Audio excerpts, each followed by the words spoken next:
Ladies and gentlemen, John Crowley.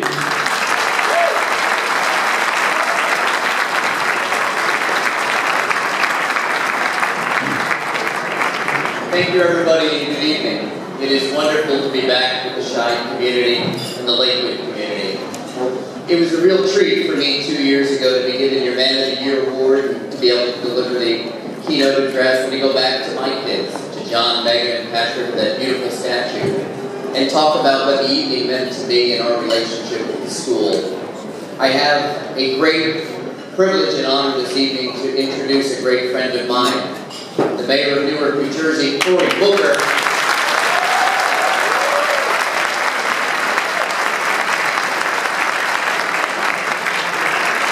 Cory is a remarkable man. Based on his resume and accomplishments in life alone, a graduate at Stanford University with a master's from Stanford, a Rhodes Scholar, a football player at Stanford, although as a Notre Dame graduate, I will not hold that against him.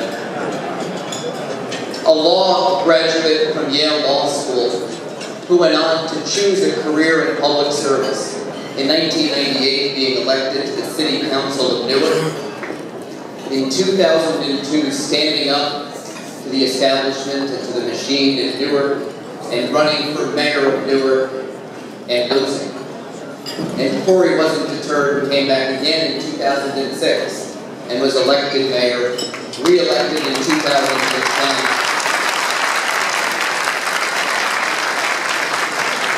That alone would warrant him being here, being a special guest of this community. But I can tell you, knowing Cory for many years, there's much more to it, and something that makes him even more remarkable in all of our eyes. And that's his dedication. Dedication now to the people of Newark, and dedication to the people who don't have a voice. And why I think it's so appropriate and so fitting that he is being recognized here this year. We have the honor, really, of having Cory speak to us, because when you think of what Shy means, it's all of us standing up for the weakest and the most vulnerable in society, those without a voice, those who need help, and that's what my friend Cory has dedicated his life to. Please join me in welcoming my friend Cory Booker.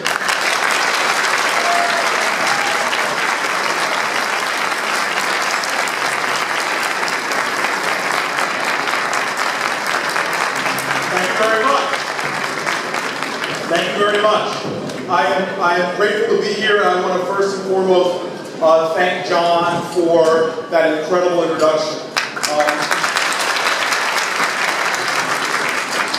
I've had the chance and the privilege of knowing John now for numerous years, and while he's an eloquent speaker, his true eloquence is seen through his actions, his goodness, and his kindness every single day.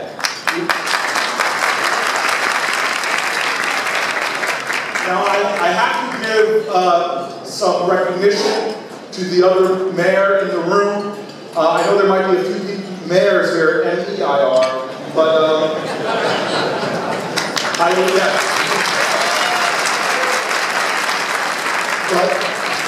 but this mayor I'd like to give a tribute to is my fellow brother mayor. You miss our secret handshake. Whenever mayors meet around America, we have a secret handshake. But Lakewood is very, very, very lucky to have such a dedicated, focused, energetic young man at the helm of this great city. And I want to thank Mayor Ackerman right now.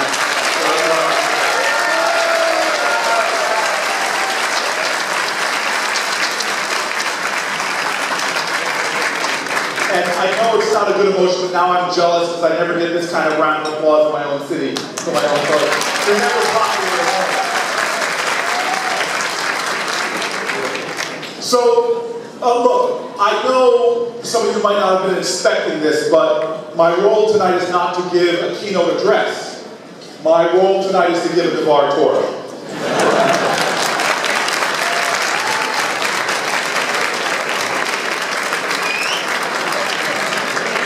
You see, it's been about 20 years since I've been doing regular Torah study with a very Meshuggah rabbi that some of you may have heard of. I thought here tonight, but I think he's running on Shmuley time. But Rabbi Shmuley Boteach, I met when I was in Oxford, and I stumbled into a meeting with him at a Chabad house in Oxford. And a friend of mine told me to meet them at the, and I'm sorry that I can't pronounce the word. At the time, I looked at the word, and I saw the word was El Chain. They said meet me at the El Chain Society. And I quickly found this place, the El Chain Society, that really was weird to me. And I knocked on the door, nobody answered. And I walked into the door, and it was a room that looked similar to this. Many people had black hats on and beards, and everybody stopped and looked at me, and I thought everybody in the room, I thought they were wondering, what's this large black man doing here? And I was wondering to myself, as soon as I walked in the room, what's this large black man doing here? But the wonderful thing about the spirit of Judaism, the beautiful thing about the spirit of Judaism, is it is a spirit that exalts the highest callings of humanity. That you should reach out to strangers, that you should embrace them, that you should welcome them at the table. In fact, if you know the song sung in the high holidays, I mentioned this earlier, may my house be a house of prayer for many nations. This is the Jewish spirit.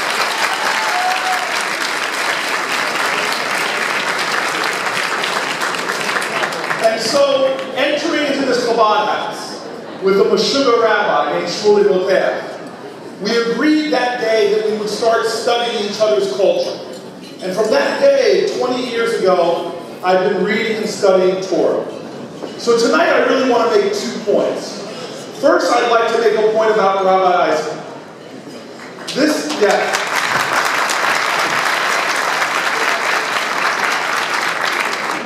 But as much as I would like to give him my love and affection, I really want to talk about the name of his son, Eliezer.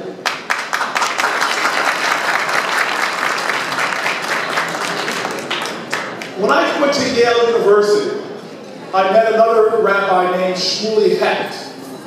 And the two of us, when we met there, I met him on his 21st birthday, we agreed that we would start a Jewish society at Yale, in the highest of Jewish traditions.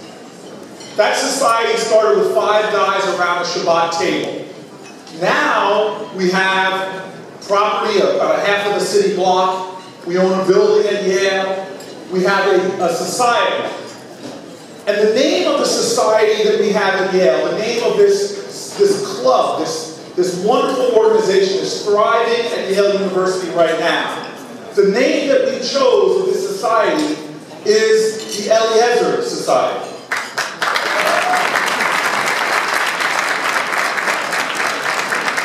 Now, why we chose it is very clear. Eliezer was asked to find a wife for Jacob. Eliezer went to the well and saw at the well a woman serving water. And when the woman not only offered him water, but offered water to his animals, and showed such profound kindness, this is when Eliezer knew that this child, this woman, was the right wife to choose. To me, it goes to this core concept, this core ideal, that is critical to all of humanity. I love the word in Judaism, chesed, this idea of goodness, of kindness. This spirit of goodness, where Abraham was sitting wounded or having circumcised himself, gets up and sees 3 strangers approaching and runs to them, as the Torah says, to greet them. That's chesed. It's when Joseph is in a jail cell, himself suffering, and seeing 2 other people who are also suffering. He extends kindness and offers, how can I help you, when he interprets their dreams. It's this idea of chesed, of goodness, of kindness. It's what the very name Eliezer stands for. And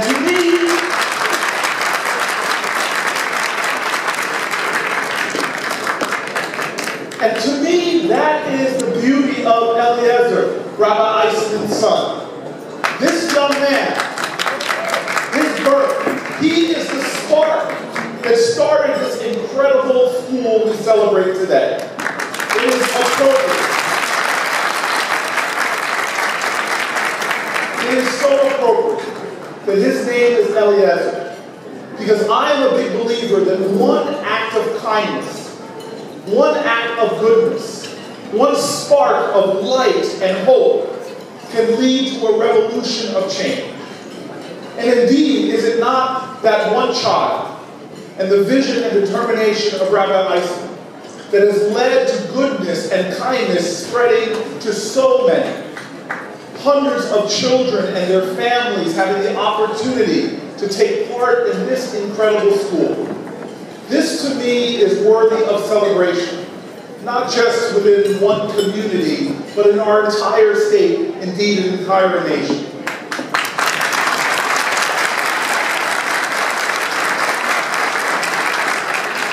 But I said two things that I wanted to say. And the second is really about this week's Torah portion. I'm sorry if I'm out-rabbiing any rabbis here. I apologize. I'm just a black guy to do it. But I really want to talk about this week's Parsha reading. Do you not know the Parsha reading, Rabbi? Do you not know? True mom? Do you not know? This week's Parsha reading is one I really love. And I'll never forget the first time I studied it, because it has some strange words in Hebrew in it. There's a commandment that God gives in the desert. He says to build a tabernacle, to build a holy place. He says, build this tabernacle, build this holy place, and I shall reside in them. Not reside in it, but reside in them. To me, this was a curious thing for some boy from New Jersey to read in New York and in England.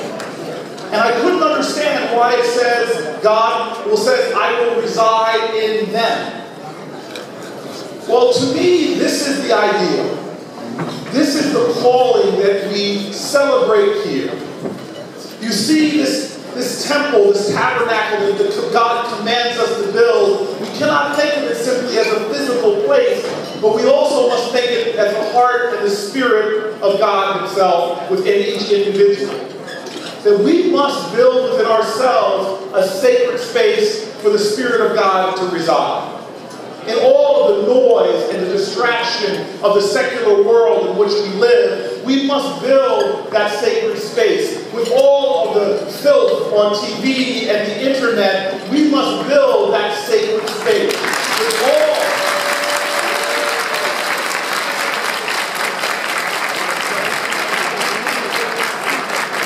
With all of the distractions of the modern world, which once seek to pull us away from a focus on higher things, we must build within ourselves that sacred space. But what space is more sacred? What space is more important in all of humanity than the hearts and the spirit and the purity of our children? Now more than ever,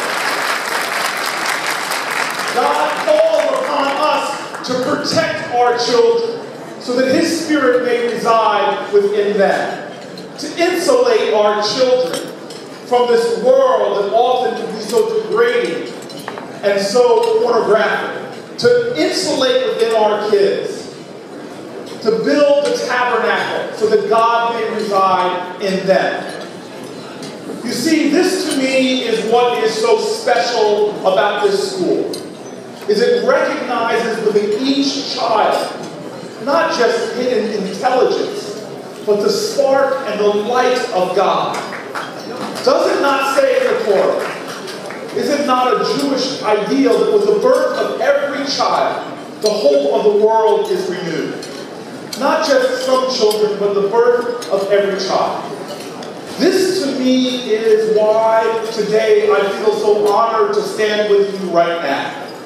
Because I know from my own life experience that there is no throwaway children, that every child is special, every child has strength, every child has dignity, every child has beauty, every child is God's children.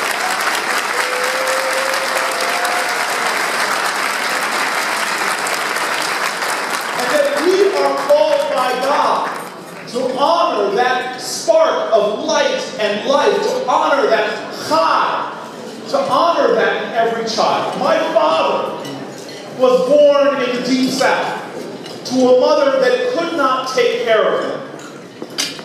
He would have been lost to this world, to the cruelty of the streets. But it was people in a segregated town in the mountains of North Carolina, in a community that said, that is a sacred space. We shall build for that child.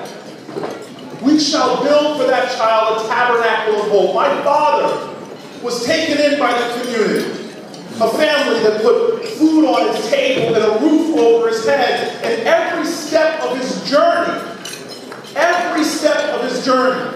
it was the community that was there. He didn't think about college or going on to graduate school, but the community said, you must. My father, to this day, I'll never forget 2 years ago, as we were going around a table at Thanksgiving, and he said what he was thankful for, I will never forget that he started crying and saying to me, son, I can't remember the names of the people in that community who put dollar bills together so that I could afford my first semester tuition at college. And I'll tell you this, that's what this room represents to me. In this room here is a conspiracy of love. In this room here are the same spirit of the people that were there for my dollars, the generosity that is in this room, the tzedakah, the kindness, the generosity. This is evidently the truth. We know what it says in the Psalms. If you raise a child in the way that he should go, in the path that he should go, he will not depart from it. We see here today in this school that we are honoring that spirit from the Psalms, that we are honoring the spirit of the Torah, that we are honoring that strength. And so, I want to give you, with my deepest appreciation, I want to celebrate this community for answering the call of our ancestors.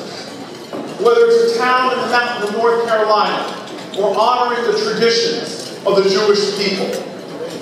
I want to thank the people in this community for understanding that Judaism is not just about Jews. It is being, as Isaiah said, a light unto other nations.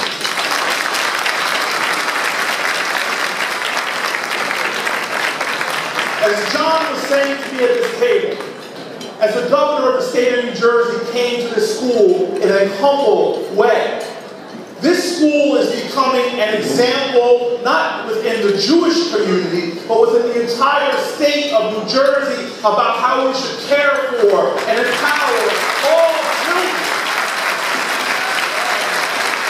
This school is a model.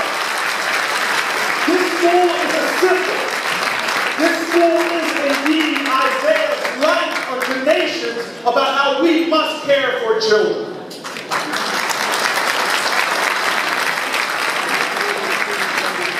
And so I stand proudly now, understanding that this is the call of Judaism as a whole, not an insular faith.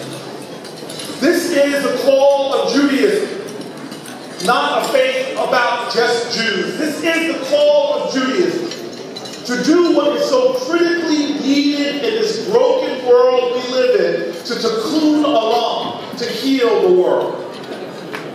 And so, as I stand before you today with a heart of gratitude, I want to challenge you here. I don't want to end with just niceties and let you all know that you've given this boy from Newark a lot of numbers as you have given me time. I want to challenge you now. You see, the continuance of this school the growth of this school, the development and growth of a camp for children, to give parents 6 weeks of reprieve, to give children a lifetime of memories. This growth of this school and this camp must continue.